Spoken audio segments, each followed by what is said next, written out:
Tebe mám ti.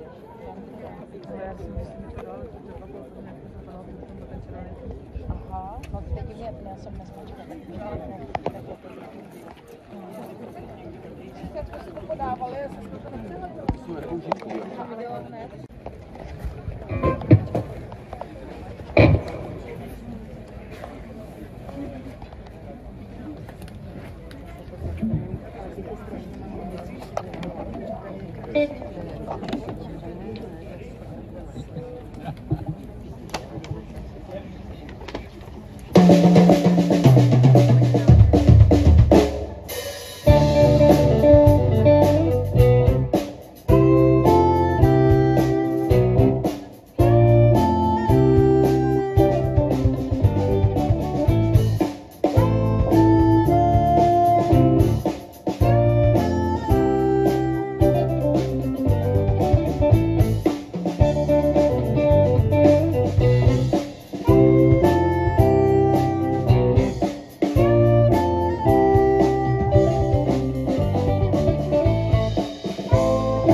Dnes bych vám na plavárně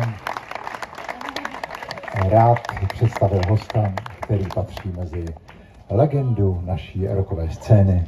Je to živý políček do tváře všem těm zlomyslníkům, kteří tvrdí, že rock and roll není zdravý. Za 5 let, za 5 dní,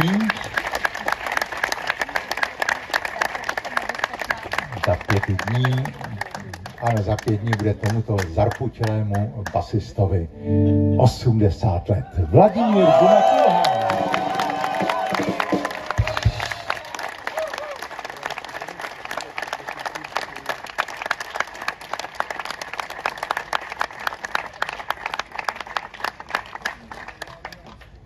My jsme měli to potěšení, tohle, abych vysvětlil, to není úplně náhodné spojení, protože my jsme měli to potěšení, že jsme měli Vladimíra na naší druhé desce, která se jmenuje Tichá domácnost. Točili jsme to u Karla Plíhala ve studiu v Olomouci na podivnou technologii, zázrak, že ta deska vůbec vznikla, a překvapivě ten zvuk té desky se mi pořád velmi líbí a Vláďa tam báječně hraje. A ovšem nebyl úplně spokojený s tím, jak jsme některé věci aranžovali. A Vláďa, když s něčím není spokojený, tak není spokojený. Takže měli jsme tam takovou píseň, která vycházela ze slávy dcery Jana Kolára. Mně se to líbilo, ten hexametr, že je to takový rapový. A Vláďa furt byl spokojený s tím, jak je to zaranžovaný, a pak přišel na zkoušku a říkal, já si teda myslím, že to má být takhle. A měl to celý nahraný. Jsem nikdy nezažil, že by nějaký muzikant, že by ho tak prudilo aranžma, že by ho sám doma nahrál jinak. Ale to není píseň, kterou vám zahrajeme teď, zahrajeme vám jinou, ale je to taky jedna z těch, na které Vláďa hraje na Tiché domácnosti. A je to teda potěšení ho mít tady na scéně. Jo.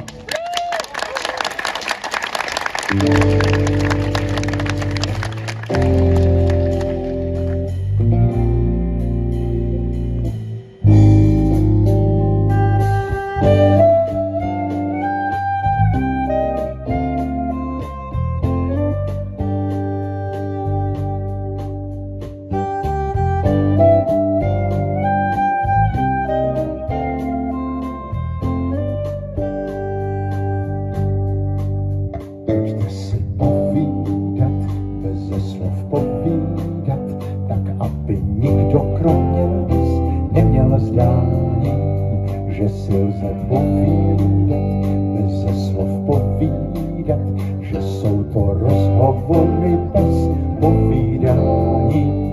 Jen tak mi v myšlenkách pošli pár vět. Za malou chvíli máš tu odpověď, pojďte si povídat, beze slov povídat, jen přivřít oči a nic víc, co vám brání.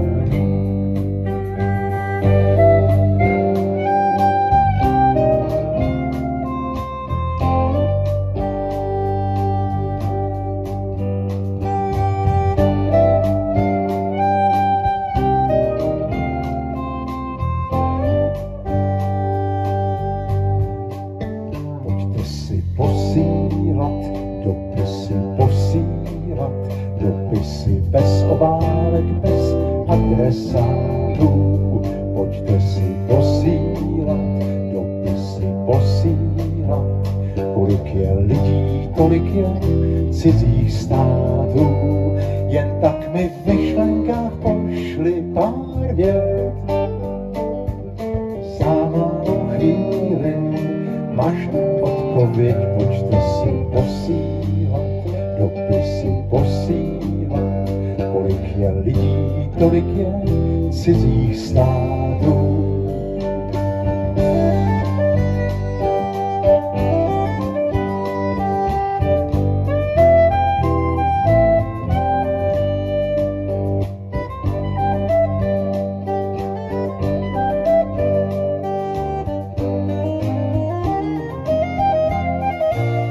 Jen tak mi v myšlenkách pošli pár vět. Za malou chvíli máš tu odpověď, pojďte si posílat, dopisy posílat, adresu není třeba psát, ty tam, já tu.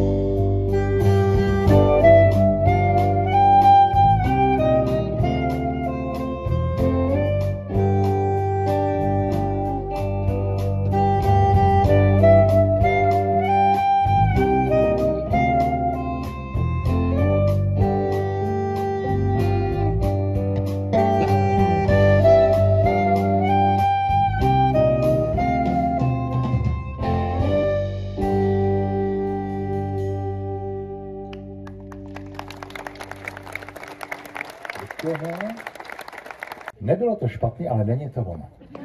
Není to ono, protože musíte si koupit ten lístek, což samou o sobě musíte ho mít někde s sebou, ten lístek, ten zlevněný. A pak potřebujete průkaz seniora. To je dost potupná procedura, nevím, jestli jste tím prošli už někdo. Musíte jít na úřad a musíte se přiznat, že už jste takhle daleko. A oni vás vyfotí. A ten foťák to nějakým zvláštním způsobem pozná, už vás rovnou vyfotí jako mrtvolu. A dostanete průkaz seniora a jezdíte za půlku. Takže, ale samozřejmě, když přijde ten úplný, jako když jste ve výběhu už totálně, jako vyběhlý model, tak záruční lhůta prošla, jo, spotřebujte to už je pryč všecko. Tak tam je to samozřejmě kouzlující, protože vám stačí jenom ta občanka. Ale zase to je potupný, že vy nepotřebujete ani tu občanku. Já už jsem to zažil, ten revizor, když přijde, on k vám ani nejde. On vidí ten materiál, hned vidí, že je tady to je jasný.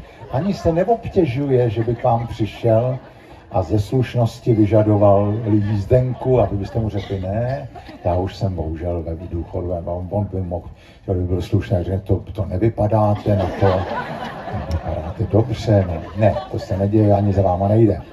No, a tak já teď jezdím hodně MHD, hodně, jo, protože jsem si řekl, že to z nich musím dostat zpátky. A tak to mě přináší takový zážitky, který jsem dřív neměl, jakože jsem jel v tramvaji a vedle stály dvě nějaké studentky, bavily se. Nevím, jakého to byly oboru studentky, ale tomu oboru to nepřeju.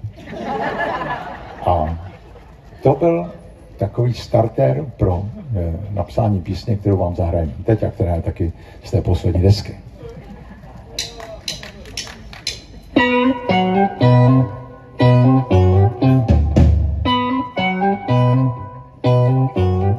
Tak si představ, že ten Rammstein, ten z té kapely, má Nobelovu cenu a prej to dostal za nějakou teorii, jakože relativní. No věděla jsi to? Ty jo, tak to se nevěděla, tak to mě překvapilo. Ty jo, to asi bude ten jejich bubeník. Ty jo, tak to jsem netušila, to mě fakt zaskočilo. Ty jo, takovej chytrej a přitom metalista.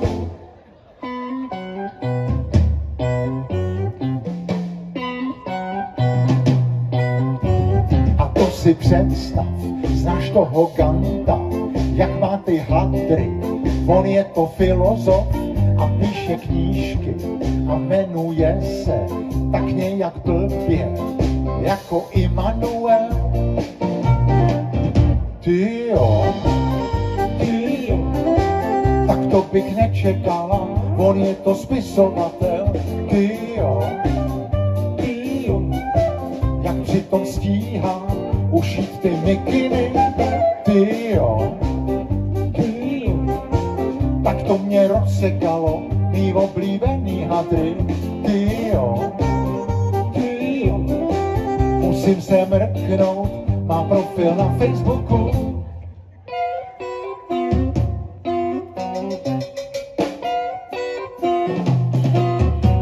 A to si představ, že prej ta Madonna je někde na obraze a jako hodně starým a má tam dítě. Takže já tipuju, že jí teď musí být tak nejméně 90. Ty jo, tak to mě překvapilo, to bych ji nehádala. Ty jo, vypadá dobře, to jsou ty plastiky. Ty jo, když na to někdo má, tak to se mu to šije. Ty jo, a já furt šetřím na blbý rovnátka. Ty jo, ty jo,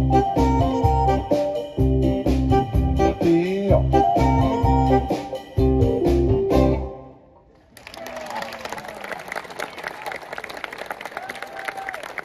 Takovou písní to předposlední deska, ne, asi o 2 desky zpátky, ono to je úplně jedno. Máme takový oblíbený místo, ten pes samozřejmě v předchozí písni je reálný, moje žena je trošku umanutá na tohleto plemeno, takže prostě máme vždycky tyhle kusy a oni teda to nejsou úplně jako, abych tak řekl, dokonalí jezevčíci, je to no vlastně všechno takové kivé. A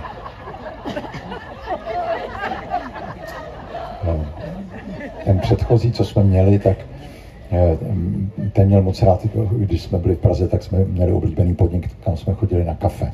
A on to tam měl hrozně rád, protože oni tam k tomu kafi. Máte jezevčíka? V koloniálu. No.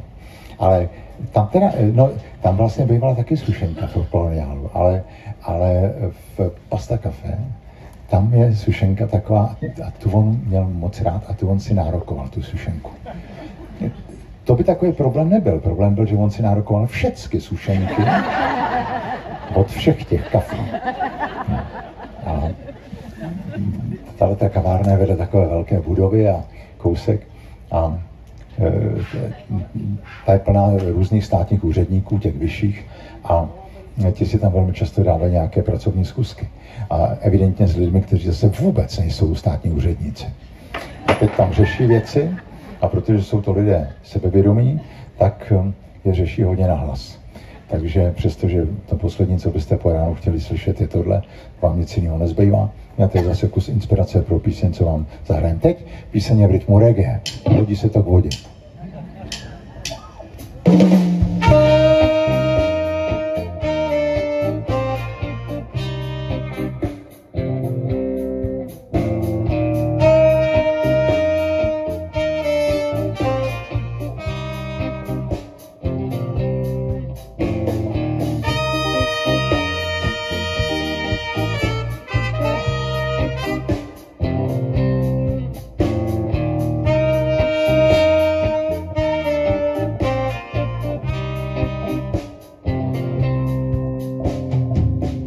Do našeho klubu chodí nás jenom pár.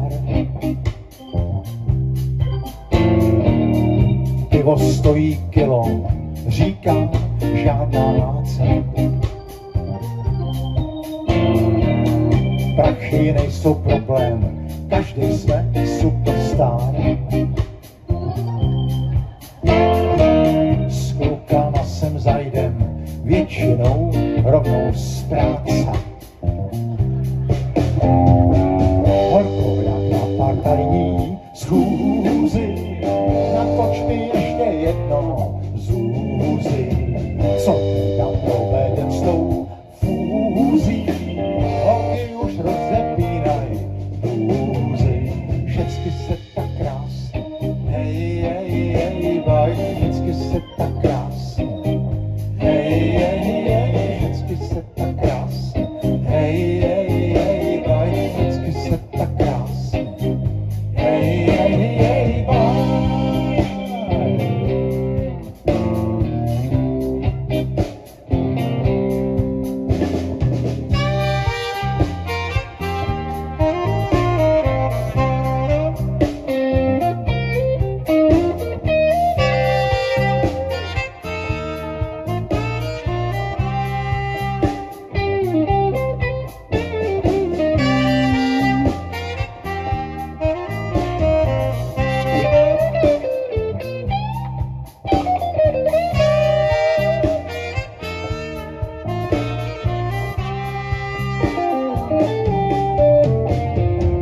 Horko jak na partajní schůzi, tak mi ty ještě jedno zůzi.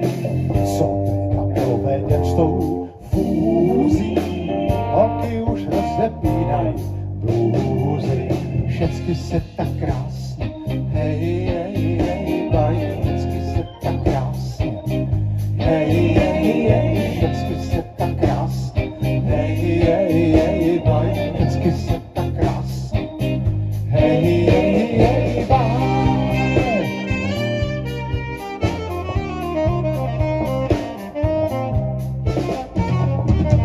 Všichni máme hlavy žiletkou dohola. Co? Ne, je to ošetřený, ale je to ošetřený. Všichni už se těší, je na striptérku. Co, hele, si zastřílet do obory, vole. Každou chvíli někdo někam zavolá. Co to tam máš za signál, vole, co to máš za signál? Každej máme někde skrytou kérku. Horko jak na partajní schůzi, tak si tam ještě kousek zůzy. Co tam provedem s tou fúzí, holky už rozepínaj blůzy. Všecky se tak krásně, hej, hej, hej, baj, vždycky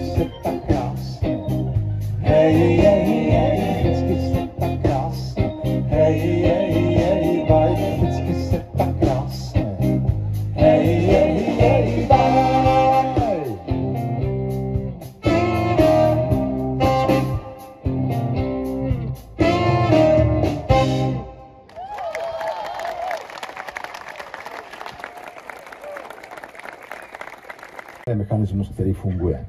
Prostě písně, na které to publikum celý večer čeká. Těší se, že je dostane. Nedostane. A pak v tom přídavku je konečně dostane. Což samozřejmě pak uvede to publikum do stavu naprostého vytržení, takže ta kapela pak přidává třeba ještě dalších 20 minut. Což upřímně je to poslední, co bychom si přáli. Takže my máme za tím účelem takovou píseň, která to publikum totálně zmrazí. Můžeme jít všichni domů. Ještě ke všemu je to nová píseň. Žádná kapela nedává do přídavku nové písně. Teda byly takové kapely, ale už neexistují. Tak nicméně, my jsme teda fakt velmi poctěni vaši návštěvu. Ono víte, dneska to doba je taková nejistá, že jo? A jestli je něco vzácná komodita dneska, tak je to divák. Takže musím říct, že nás to fakt moc těší, že jste se přišli podívat a bylo to teda velký potěšení hrát v tak nádherném prostoru a ještě pro tak prima publikum. Děkujeme.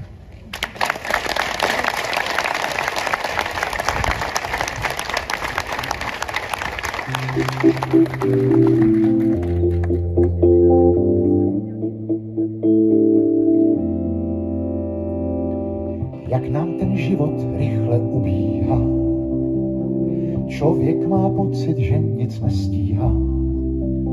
Vždyť já měl tolik věcí v úmyslu, dokázat v tom zábavním průmyslu. Například nemám žádnou tálii a nevím, za co by mi dali.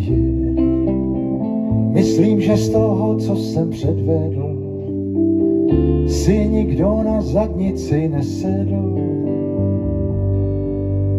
I když z těch velkých cílů toho moc nezbylo, i tak vám řeknu, hezké to bylo.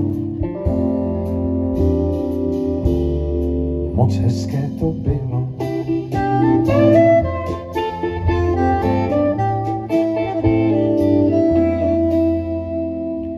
Já třeba nikdy nebyl na Sněžce, prý se tam leze velice těžce. A taky bych rád jel do Benátek, třeba jen na den a hned nazpátek. Taky jsem nikdy nebyl na Kubě, teď bych tam musel s rouškou na hubě. To bych jel radši někam do pouště, učit se milovat a odpouštět. A kdyby z těch mých plánů nic se nesplnilo, stejně vám řeknu, hezké to bylo. Moc hezké to bylo.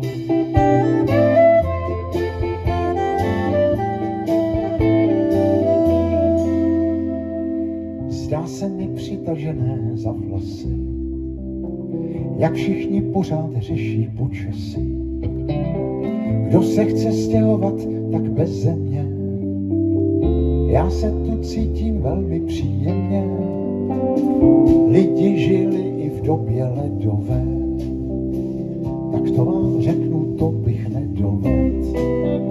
Jsem na mou duši vděčný osudu, že v létě kožich nosit nebudu. A kdyby od zítřka už jenom hustě lilo, stejně vám řeknu, hezké to bylo. Moc hezké to bylo.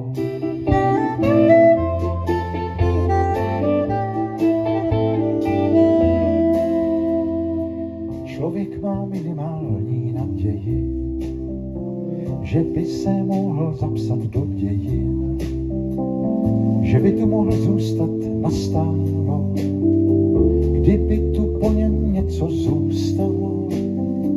Řeknu vám, jaká je má zkušenost, prostě Pánu Bohu poručeno.